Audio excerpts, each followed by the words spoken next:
L'envie est toujours là parce que sinon je serais pas venu puisque je suis absolument pas payé pour ça et que je fais purement pour le plaisir. Pour l'ego aussi, hein, il faut le dire, hein. Pas l'ego, les trucs à construire, l'ego, le soi. Merci beaucoup Frangine.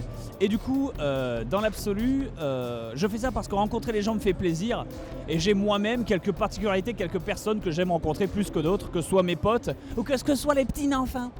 Quand t'as un gamin de 9 ans et demi, qui débarque enfin, vous êtes Bob Lennon? À 9 ans et demi, il comprend pas encore que t'es un être humain. Pour lui, t'es un dieu en fait. C'est ça. Et c'est génial parce qu'il est adorable et tu peux te la jouer Père Noël, tu peux être là, oh oh oh, tu fais bien tes devoirs à l'école, Billy.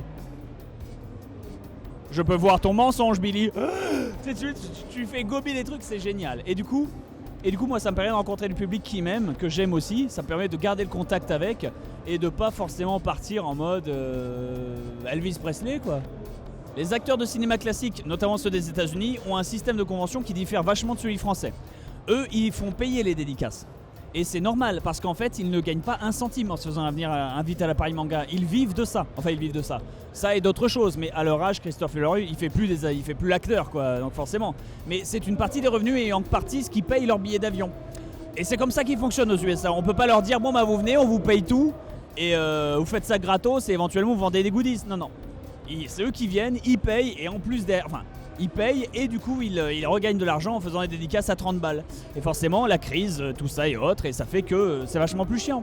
Alors que nous on est là, on est accessible, on est gratos et on est proche des gens.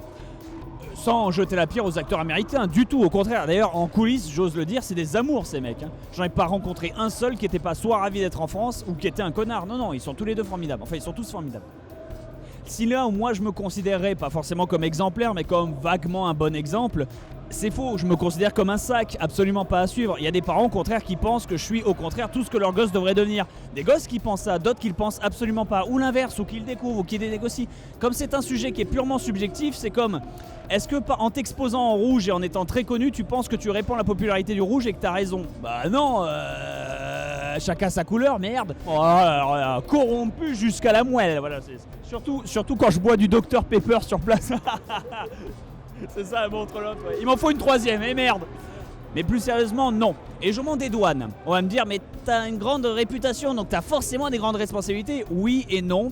J'ai pas celle que l'on veut m'attribuer pour la bonne simple raison que je ne suis pas responsable de l'éducation des gosses, déjà d'une. Il y a des parents, pour ça, c'est un peu leur boulot, quoi. C'est comme de dire, ah là là, Patrick Sébastien est responsable de la dégradation de la jeunesse en France. Bah, je sais pas, éteignez la télé. Oh, quelle connerie. Alors que c'était peut-être un des derniers trucs qui tentait de nous inculquer un minimum d'honneur, de justice et de respect envers les amis, les amitiés et tout le reste. Oh la vache, quoi. Alors oui, il y avait du sang, mais c'est bien. Moi je dis oui. Pourquoi? Parce que Gohan, il se fait frapper dans la bouche, il saigne. Mais il a 8 ans et demi, c'est mal. Ah bah non, quand t'as 8 ans et demi et que tu te fais frapper dans la bouche, surprise, tu saignes. Enfin je veux dire, la leçon est là, tu vois. Il y a quelque part, voilà. Bon après, éviter l'effet Superman, tu sautes du 5e étage, tu peux voler. Non, faut pas, évidemment. Mais l'éducation rentre en compte aussi, énormément. Et c'est pas parce que les parents cherchent à se dédouaner ou cherchent un bouc émissaire parce qu'ils passent pas assez de temps avec leurs gosses ou à les éduquer correctement ou comme ils voudraient l'être que c'est forcément à moi d'en porter le blâme ou à tous les autres youtubeurs pour cette question. Ma chaîne est 18+, je rappelle. Avec Fanta, on fait partie pas forcément des pionniers, mais on est quand même dans les premiers. Au-delà de nous, il y a le Hooper, qui est là depuis encore plus longtemps. Il y avait Marcus aussi, mais c'est un exemple. Mais Marcus n'est pas youtubeur. Marcus, enfin oui, il l'est, mais il y a de la télé surtout. Mais c'est Marcus aussi, donc il y a respect, il y a grand respect. Grand gourou, lui c'est l'ancien de tout le monde. Mais dans l'absolu, avec tout l'amour qu'on lui porte, faut pas déconner, c'est un amour ce type. Mais dans l'absolu, quand tu regardes ce qu'on fait, nous on est des pionniers, donc on ne sait pas. C'est comme si tu disais, bon bah vous avez découvert la moitié du nouveau monde. Vous pensez tomber sur quoi? Je sais pas, des forêts, des toundras, des déserts, on n'en sait rien tant qu'on n'y sera pas bébé, hein, falloir. Donc dans l'absolu, on prépare beaucoup de routes de secours, mais on n'est absolument pas sûr de ce que l'avenir nous réserve. Et on met pas toutes les billes dans le même panier, c'est tout. Ça se trouve, YouTube pourrait simplement mourir ou être interdit en France, ou se dire, bah, on garde tout l'argent pour nous. C'est possible. Donc il y a énormément de moyens qu'on se retrouve au chômage technique. Ce qu'on fait, c'est l'entreprise du charbon au niveau de l'ère industrielle. Un jour, on sera remplacé par le nucléaire, comme la télé se fait remplacer comme Internet, comme la radio s'est fait remplacer par la télé, etc. etc. L'élément subsiste toujours, mais il est mineur, c'est pour ça. Donc voilà, moi j'attends la prochaine réalité virtuelle ou le super Internet qui nous détrônera tous, ou le changement de contenu aussi, c'est possible, tout simplement. Le fait de venir en convention aussi, outre le fait que je rencontre des tas de gens, ça me permet de rencontrer, enfin mon public quoi, que j'adore, ça me permet de rencontrer d'autres personnes. Ça me permet de rencontrer Brigitte Lecordier, la voix de Sangohan, qui, adorable comme elle est, avec la voix de Oui Oui, enfin c'est un amour cette dame, un amour putain cette dame, tellement un amour. Je bosserai gratos pour elle. Mais dans l'absolu, elle se dit, ah ben un jour j'aimerais bien devenir doubleuse. En fait, doubleuse, ça veut pas dire doubleur comme nous on l'entend apparemment, ça c'est comédien de doublage. Doubleur, c'est celui qui choisit à qui appartient quelle voix.